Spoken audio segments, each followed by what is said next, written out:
तो पुण्यात्माओं उस दिन के बाद दास का ऐसा झटका लग गया। वो बात फिर बाद याद आने लगी जब मालिक की वाणी पढ़ने लगे, रोंगटे खड़े हो जाते।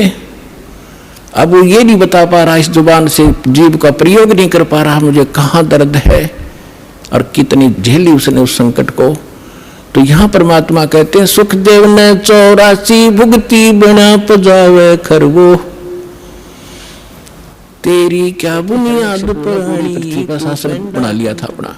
और नो कहता मैं ही हूं, मैं भगवान हूं। हल्दी की गांठ प्राप्त करके 5-4 वर ले लिए ब्रह्मा जी से, सुबह मरूं ना शाम मरूं, दिन में मरूं ना रात मरूं, पशु से मरूं ना पक्षी से मरूं, मनुष्य से मरूं ना फलाने से मरूं। और फिर बस इससे अपने आप को मान बैठा, आई एम गॉड, मैं हूं सब कुछ। तो परमात्मा कहते हैं सूक्ष्म ज्ञान में हिरण्यकशिपु में मैं करे पूरी पृथ्वी का राज, ऐसे नरसिंह ले गया जो तीतर को बाज। कहते यह ब्रह्माटी होगी इन लोगों की। हिरण्यकशिपु छाती तड़वाई, ब्राह्मण बाणा और कर्म कसाई।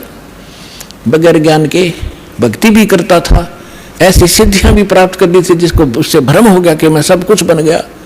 तो परमात्मा कहते बिना ज्ञान के हिरण्यकुश छाती तोड़वाई और ब्राह्मण बाणा और कर्म कसाई। वो तो भगत दिखाई दे, ब्राह्मण माने भगत भी होता है, वो तो भगत और भक्ति करे और कर्म कसाई वाले। तो कहते ऐसे लोगों की छाती टूटिया करती है, भगवान ने उसका पेट फाड़ के गिर दिया।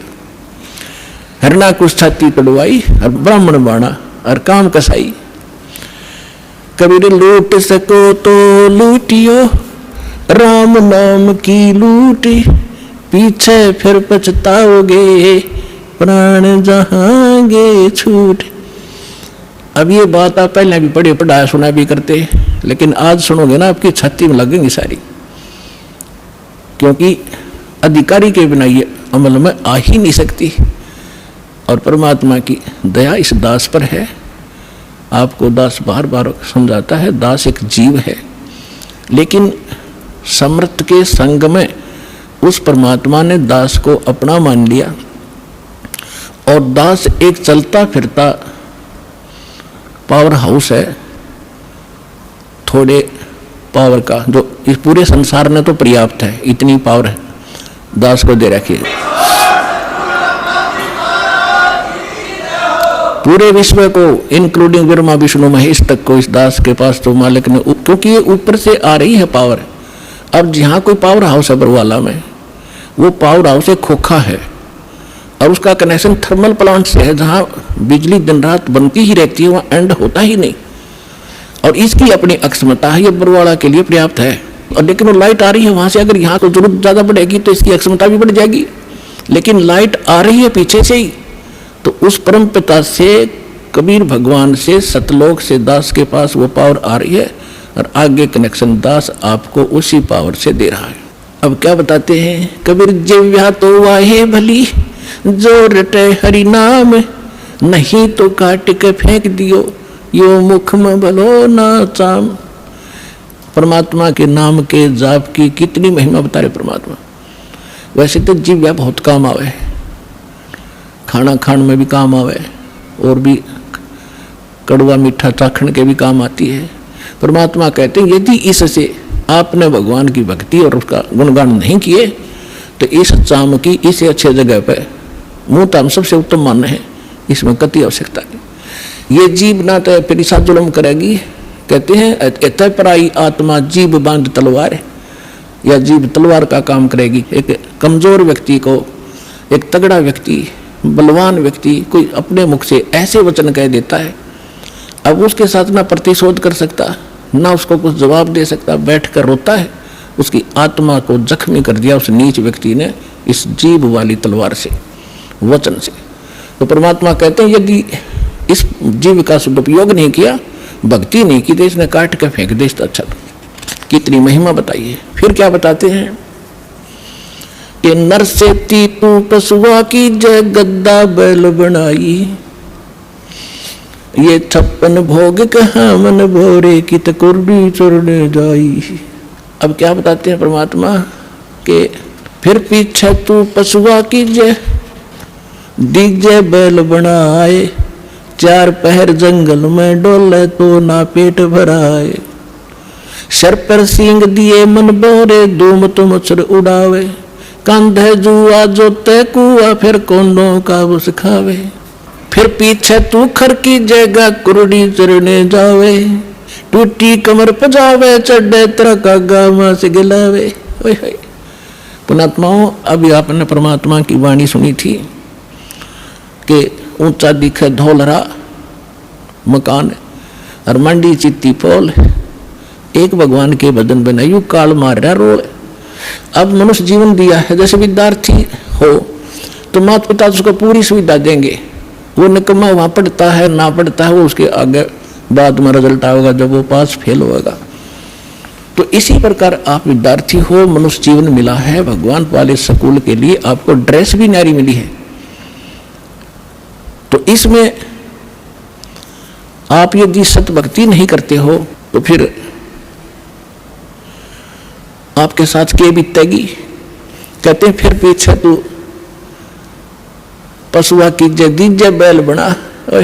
तो अब हम समय पर भोजन खाते हैं, आप देखते हो सतलोक आश्रम वाला में, वैसे तो आम जगह उपलब्ध है आजकल, कहीं बाहर जा रहे हो चाय पी लेते हैं, रोक गाड़ी चाय पी ली, प्यास लग गया तो पानी पी लिया, भूख लगी रोटी खा ली, जलकरा मिठाई कभी फल फ्रूट खूब ठाटते खा रहे हो, खाओ, क्योंकि आप विद्यार्थी हो, माता पिता ने आपको ये सुविधा दे रखी है, इतना जेब खर्च आपको दे के भेज रखे। यदि आप वो शिक्षा नहीं ग्रहण करोगे यानी भक्ति नहीं करोगे तो फिर क्या बनोगे? मजदूर बनोगे। आपके बच्चे वहां रेत में लेट रहे होंगे, आप कस्सी से मिट्टी खोद रहे होंगे, तन पर कपड़ा नहीं समय पर टूक नहीं होगा, जो विद्यार्थी पढ़ते नहीं।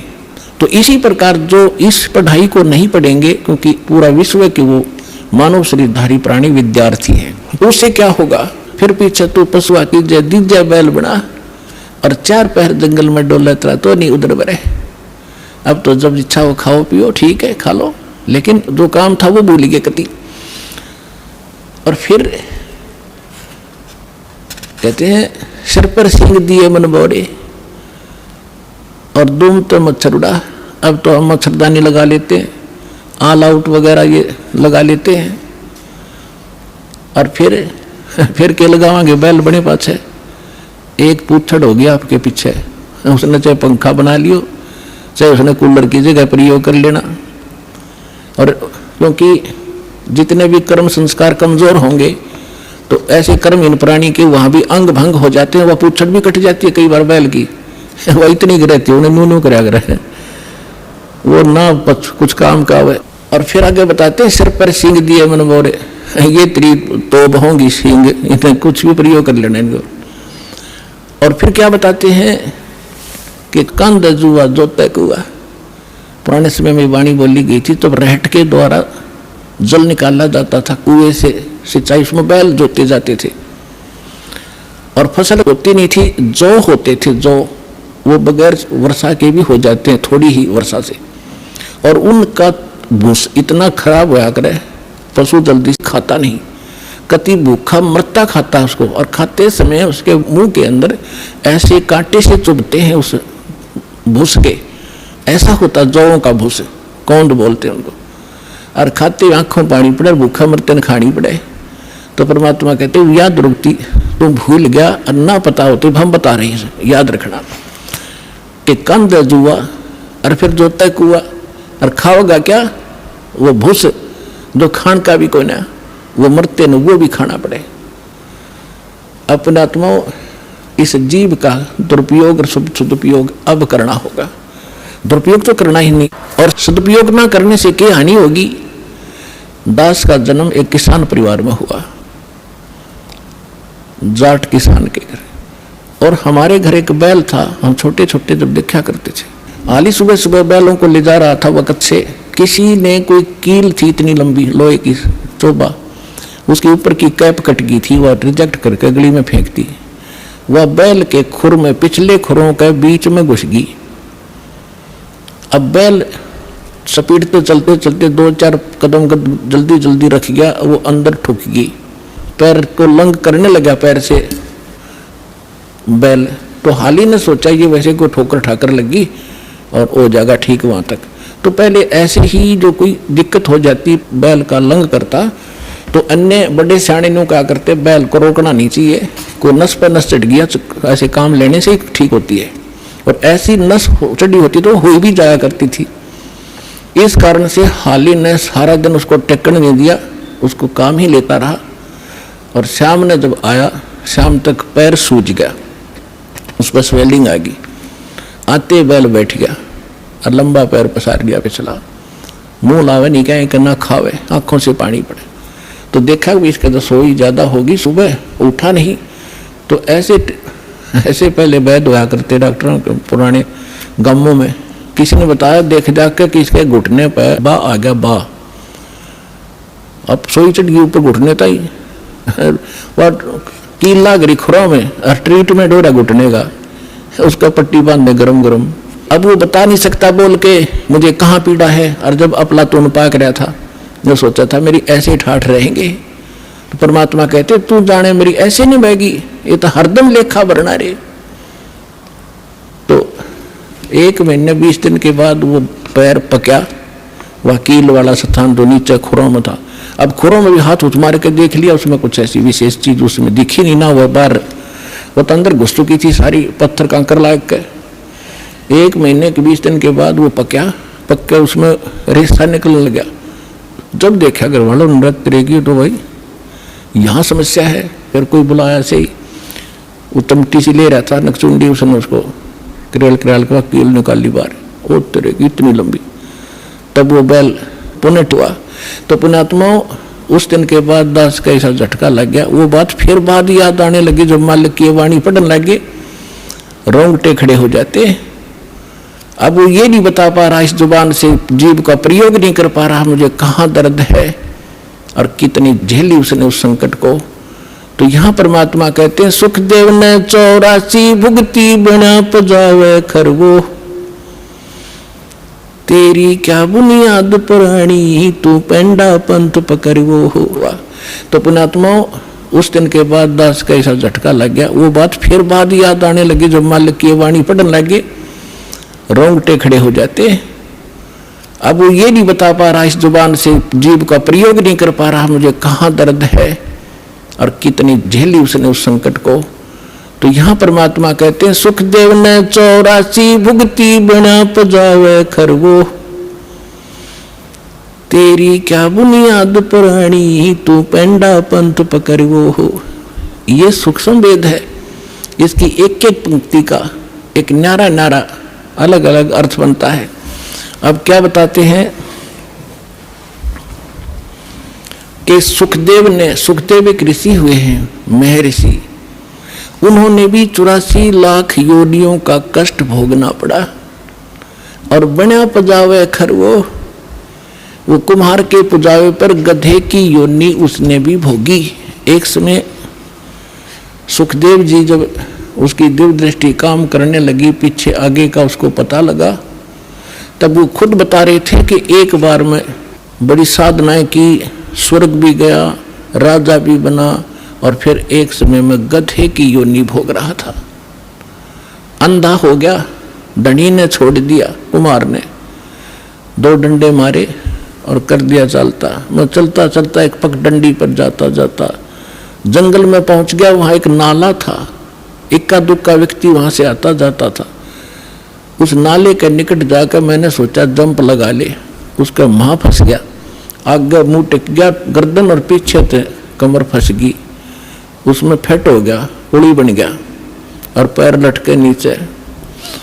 अब वहां किसी ने मुझे निकाला नहीं, क्योंकि सारा दिन में एक आध व्यक्ति जा उस रास्ते से, मेरी पुड़ी बना ली। 1 हफ्ता 10 दिन में भुगत का मेरा भूखा और प्यासा।